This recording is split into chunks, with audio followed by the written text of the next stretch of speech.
बिस्मिल्लाहिर्रहमानिर्रहीम। Types of matrices हम पढ़ रहे थे, तो इस सिलसिले को जारी रखते हैं। तो हमारे पास एक और किस्म है सिमेट्रिक मैट्रिक्स।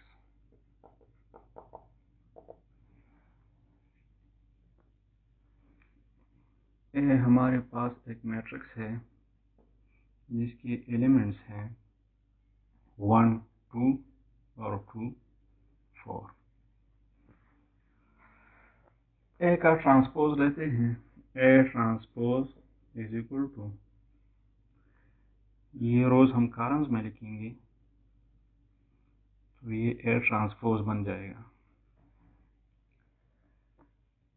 अब ये ए का जो ए ट्रांसपोज बन गया, ये अगेन ए के बराबर है, यानी A transpose is equal to A. तो जब किसी मैट्रिक्स ए का ट्रांसपोज ए के बराबर हो तो हम कहते हैं कि ये ए सिमेट्रिक मैट्रिक्स है। सिमेट्रिक मैट्रिक्स का मतलब ये है कि जब हम इस मैट्रिक्स का ट्रांसपोज मालूम करते हैं और वो ट्रांसपोज दोबारा इस मैट्रिक्स के बराबर हो तो हम कहते हैं कि ये गिवन मैट्रिक्स सिमेट्रिक है। एक और किस्म है skew symmetric. Skew symmetric matrix, तो ऐसा मैट्रिक्स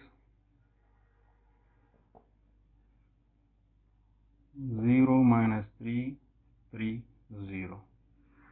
अब हम इसका ट्रांसपोज मालूम करते हैं तो ये बनता है B transpose is equal to 0, -3 और 3, 0। अब ये बराबर है B transpose is equal to minus में हम इसको ज़रूर देते हैं 0, -3, 3 और 0। तो ये मैट्रिक्स अगेन बी के बराबर है, तो B transpose is equal to -b। जब किसी मैट्रिक्स का ट्रांसपोज इसके माइनस के बराबर हो तो हम कहते हैं कि ये गिवन मैट्रिक्स स्क्यू सिमेट्रिक है, यानी B transpose is equal to -b। जब किसी गिवन मैट्रिक्स बी का ट्रांसपोज इसके माइनस के बराबर हो तो हम कहते हैं कि ये given matrix B skew symmetric है।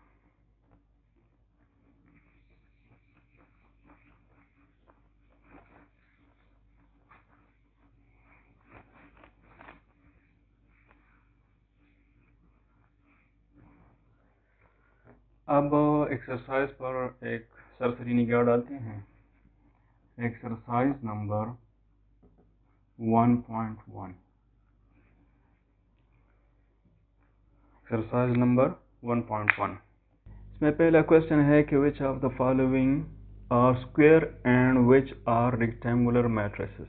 में से स्क्वायर मैट्रिसेस कौन से हैं और रेक्टेंगुलर मैट्रिसेस कौन से हैं। तो स्क्वायर मैट्रिक्स के लिए हमने पढ़ा था कि ऑर्डर इसका 2x2, 3x3, 4x4 इस तरह होना चाहिए। तो इसमें नंबर ऑफ रोज और नंबर ऑफ कॉलम्स इक्वल हैं, तो ये ए मैट्रिक्स जो है ये स्क्वायर है। मैट्रिक्स ए स्क्वायर है क्योंकि इसमें नंबर ऑफ रोज और नंबर ऑफ कॉलम्स इक्वल हैं, तो ये स्क्वायर मैट्रिक्स है। अब बी को लेते हैं। इसमें नंबर ऑफ रोज 2 हैं, 2 रोज हैं इसमें और 3 कॉलम्स हैं, तो नंबर ऑफ रोज और नंबर ऑफ कॉलम्स इसमें अनइक्वल है, तो ये रेक्टेंगुलर मैट्रिक्स है। B is rectangular matrix. B is rectangular matrix, B rectangular matrix है।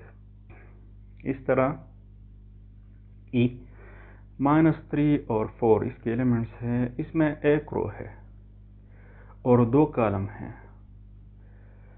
तो नंबर ऑफ रोज और नंबर ऑफ कॉलम्स इसमें भी बराबर नहीं है, तो ये ई बी रेक्टेंगुलर मैट्रिक्स है।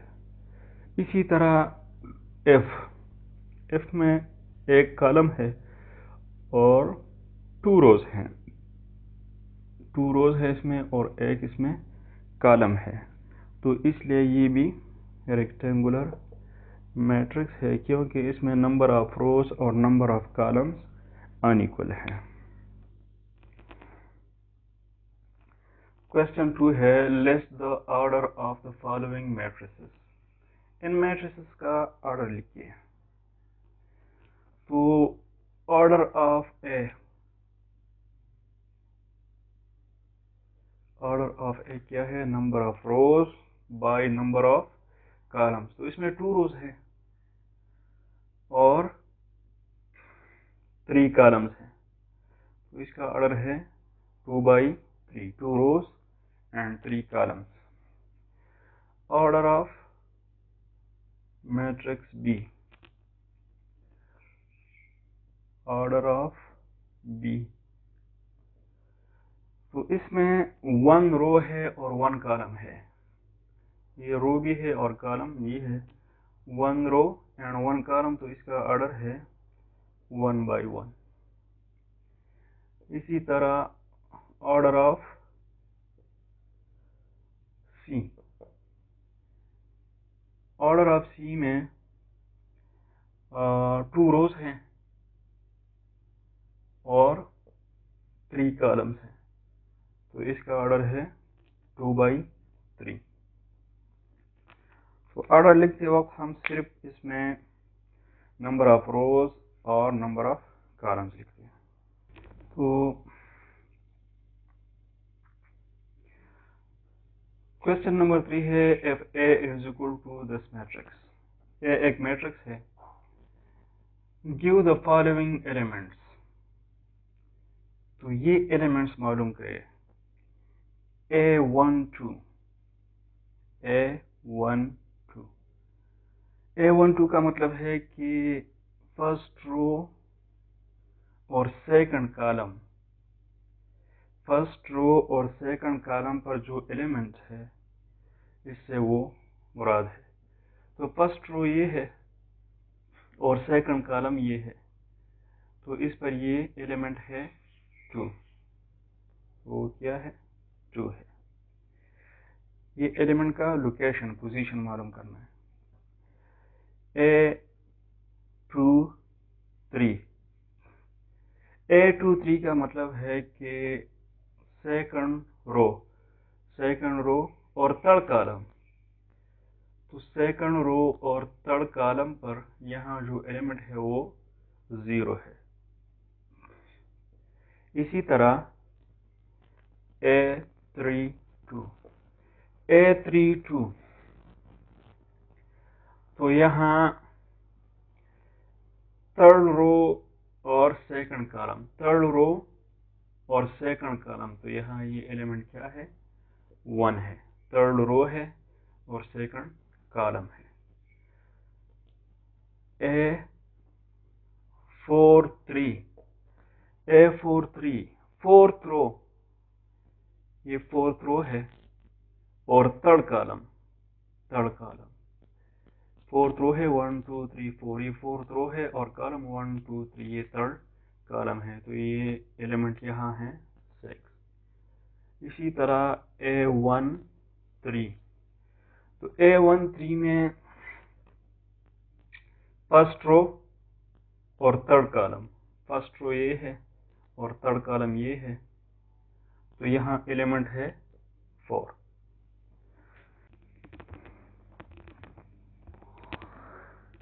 नेक्स्ट क्वेश्चन है, which of the following matrices are equal.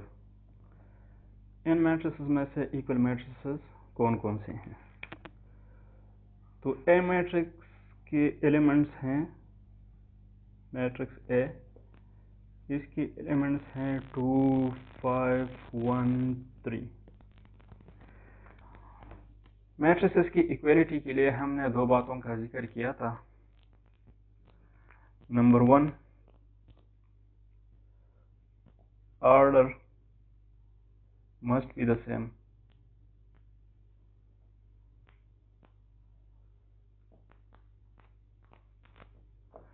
दोनों मैट्रिसेस का ऑर्डर सेम होना चाहिए। Number 2, corresponding elements should be equal. Corresponding element should be equal, must be equal. तो यहाँ हम देखते हैं कि A के एलिमेंट्स है 2, 5, 1, 3, ऑर्डर इसका 2/2 है। तो इसमें से इसका ऑर्डर भी 2/2 है, लेकिन इसके कॉरेस्पॉन्डिंग एलिमेंट्स अनइक्वल हैं। यहाँ 2 है, यहाँ 2 है, ये इक्वल है। 5, 5 इक्वल है, लेकिन यहाँ 4 है, यहाँ 1 है। यहाँ 3 है, यहाँ भी 3 है, ये इक्वल है, लेकिन ये 4 और 1 अनइक्वल है, इसलिए ए और बी इक्वल नहीं है। सी 1 + 1 2, यहाँ 2 है। 3 + 2 5, यहाँ 5 है, यहाँ 4 है और यहाँ 3 है, तो ये भी अनइक्वल है। डी यहाँ 2 है, यहाँ 5, यहाँ 1, यहाँ 3, तो ए और ए = डी, ये दोनों इक्वल हैं। 4 + 1 और 1 3, तो ए और डी इक्वल मैट्रिसेस हैं। इसी तरह यहाँ बी 2, 5, 4, 3, ये 1, 1, 2, 3 और 2 5, 4 और 3, तो बी और सी इक्वल मैट्रिसेस हैं। तो आज के लिए इतना ही। अल्लाह हाफिज़।